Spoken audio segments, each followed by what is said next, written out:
ఒకవేళ శని కనుక ఉచ్చస్థానంలో ఉంటే ఏమవుతుంది అంటే మనిషి ఊహించడం ఆ స్థాయి వెళ్ళిపోతారు. ఒకప్పుడు చూసి వీడు ఎలా బతుకుతారా అనుకున్నటువంటి వ్యక్తి ఆ స్థానాన్ని దాటుకొని ఉన్నతోన్నత శిఖరాలను అధిరోహించి ఉంటారన్నమాట.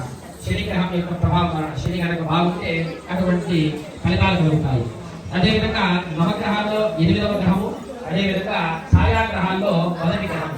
ఛాయాగ్రహాలు ఇప్పటి వరకు మనం సూర్యుడు, చంద్రుడు, అంగారకుడు, బుధుడు, బృహస్పతి, శుక్రుడు, శని ఈ 7 గ్రహాలు అని అంటారు.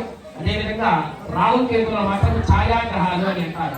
ఎందుకంటే భూమండలానికి గ్రహాలకి కూడా ప్రదక్షిణాకారంలో తిరుగుతూ ఉంటే ఈ యొక్క రాహు కేతువులు మాత్రం అప్రదక్షిణాకారంలో తిరుగుతూ ఉంటాయి అన్నమాట. చెప్పాలంటే ఇవన్నీ కూడా క్లాక్ వైజ్ తిరిగితే ఎక్కువ యాంటీ క్లాక్ వైజ్. రాహు కేతువులు ఇద్దరు కూడా దేనికి కారకుడయ్యా అంటే రాహు వచ్చేసరికి నేత్రకారకుడు, అదేవిధంగా కేతు వచ్చేసరికి జ్ఞానకారకుడు అన్నమాట. ఒకవేళ మనము కానీ లేదా మన పూర్వీకులు ఎవరైనా కానీ జ్ఞానకారకుడు అన్నమాట. కేతువు జ్ఞానాన్ని ప్రసాదిస్తాడు. చిత్తస్థానంలో కనుక కేతువు ఉంటే జ్ఞానాన్ని ప్రసాదించి మనిషికి తన సొంత నిర్ణయాన్ని తను తీసుకోగలిగేట్టుగా బలాన్నిస్తాడన్నమాట. ఒకవేళ కేతువే కనుక నీచ స్థానంలో ఉంటే ఏమవుతుంది అంటే మనిషి జ్ఞానం అనేటువంటి సరిగ్గా లేక తన సొంత నిర్ణయాలు అనేటువంటి తను తీసుకోలేకుండా ఉంటాడు.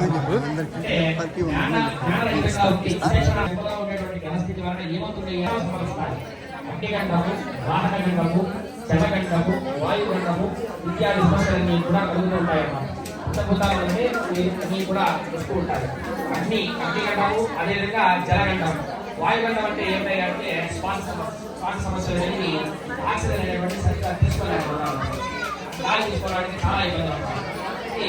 వాయుగండం సమస్యలు కలుగుతూ ఉంటాయి. అతను చేసుకునేటువంటి దైవారాధన వల్ల ఏమవుతుందయ్యా అంటే గ్రహస్థితి అనేటువంటిది మారకపోయినప్పటికీ కూడా పెద్ద అపాయం ఏదో జరిగేటువంటి సమయాన చిన్న అపాయంతో తగ్గిపోతుంది అనమాట. ఉదాహరణకు ఒక పెద్ద ఇబ్బంది ఏదో జరుగుతుంది అనుకోండి, ఈ యొక్క దైవారాధన చేసుకోవడం వల్ల ఏమవుతుందంటే దైవారాధన చేయడం వల్ల ఏమవుతుందంటే ఇదంతా కూడా పుణ్యం అన్నమాట. పుణ్యం అనేటువంటి మనస, వాచ, కర్మణ ఈ 3 కూడా మనకు నీళ్లు కావుతుంటాం. మనస అంటే ఇక్కడే మనసు పెట్టి చెప్పేటువంటి వాచ అంటే చెప్పేటువంటి వాక్కును పలుకుతూ దాని మీదే మనసు పెట్టి చేసి ఈ యొక్క కర్మణ ఈ పనిని చేయడం ద్వారా ఏమవుతుంది అంటే ఆ పనిలో భగవంతుడు నివేదిస్తాడు. ఏమనంటే గణపతి, బ్రహ్మ, విష్ణువు, రుద్ర, గౌరి అనేటువంటి పంచలోక పాలకులు, అదేవిధంగా సూర్యుడు ఆచమనం చేయించినట్టు ఆ తర్వాత ఆ స్నానం స్వామి అక్కడ కనీసం మీద నీళ్లు చల్లారంటే అది స్నానం అన్నమాట. ఉపవీతము, ఉపవీతం ఇవన్నిటినీ కూడా షోడశోపచారములు అని అంటారు.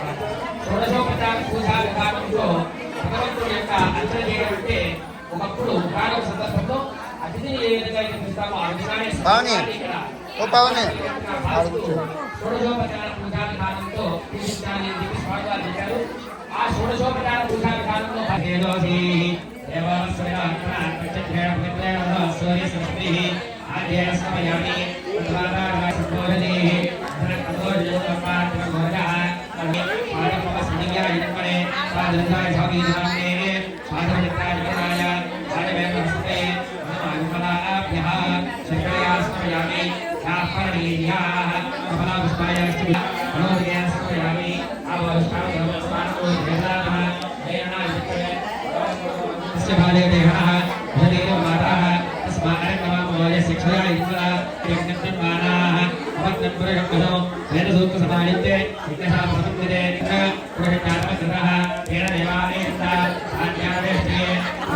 తీసుకొని పుష్పై అనగా యమహాయ